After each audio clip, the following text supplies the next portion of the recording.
മുൻ US president Donald ട്രംപിനെതിരെയുണ്ടായ വധശ്രമത്തെ UAE ശക്തമായി അപലപിച്ചു. ഡൊണാൾഡ് ട്രംപിന്റെ പ്രസിഡന്റ് സ്ഥാനാർത്ഥിത്വത്തിന് UAE വിദേശകാര്യ മന്ത്രാലയം ഐക്യദാർഢ്യം പ്രഖ്യാപിച്ചു.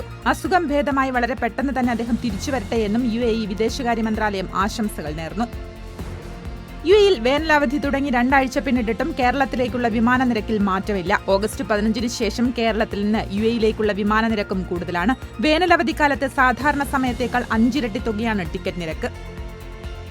ഖത്തറിൽ അനധികൃത ഓൺലൈൻ ടാക്സികൾക്കെതിരെ മുന്നറിയിപ്പുമായി ഗതാഗത മന്ത്രാലയം. നിയമവിരുദ്ധമായി ചില കമ്പനികൾ ഓൺലൈൻ ടാക്സി സേവനം നടത്തുന്നതായി ശ്രദ്ധയിൽപ്പെട്ടിട്ടുണ്ടെന്നും ഇത്തരം വാഹനങ്ങൾക്കും കമ്പനികൾക്കുമെതിരെ കർശന നടപടി സ്വീകരിക്കുമെന്നും മന്ത്രാലയം വ്യക്തമാക്കി.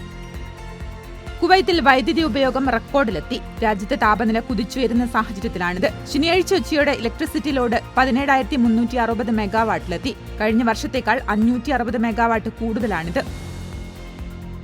ഫുജേറയിൽ ഈ വർഷം ഏറ്റവും കൂടുതൽ അപകടങ്ങളുണ്ടായത് ലൈൻ മാറ്റം മൂലമെന്ന് കണക്കുകൾ. ഈ വർഷമുണ്ടായ 4,963 വാഹനാപകടങ്ങളിൽ 1,048 എണ്ണം മുന്നറിയിപ്പില്ലാതെ ലൈൻ മാറി വണ്ടിയോടിച്ചതുകൊണ്ടാണ്. മുന്നറിയിപ്പില്ലാതെ ലൈൻ മാറുന്നതിന് 1000 ദിർഹമാണ് പിഴ. കൂടാതെ ലൈസൻസിൽ 4 ബ്ലാക്ക് മാർക്കും രേഖപ്പെടുത്തും.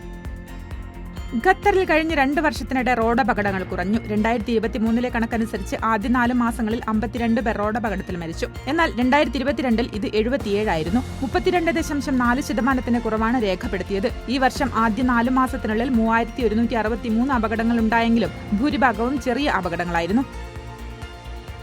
സൗദിയിൽ നിയമലംഘനം നടത്തിയതിന് ഒരാഴ്ചയ്ക്കുള്ളിൽ 20,000 പേരെ അറസ്റ്റ് ചെയ്തതായി അധികൃതർ വ്യക്തമാക്കി. രാജ്യവ്യാപകമായി നടത്തിയ ക്യാമ്പയിന്റെ ഭാഗമായാണിത്. യമൻ, എത്യോപ്യ എന്നിവിടങ്ങളിൽ നിന്ന് നിയമം ലംഘിച്ചു അതിർത്തി കടക്കാൻ ശ്രമിച്ച 1,737 പേരും ഇതിൽ ഉൾപ്പെടും. 49 പേർ രാജ്യത്തു നിന്ന് പുറത്തു കടക്കാൻ ശ്രമിച്ചവരാണ്.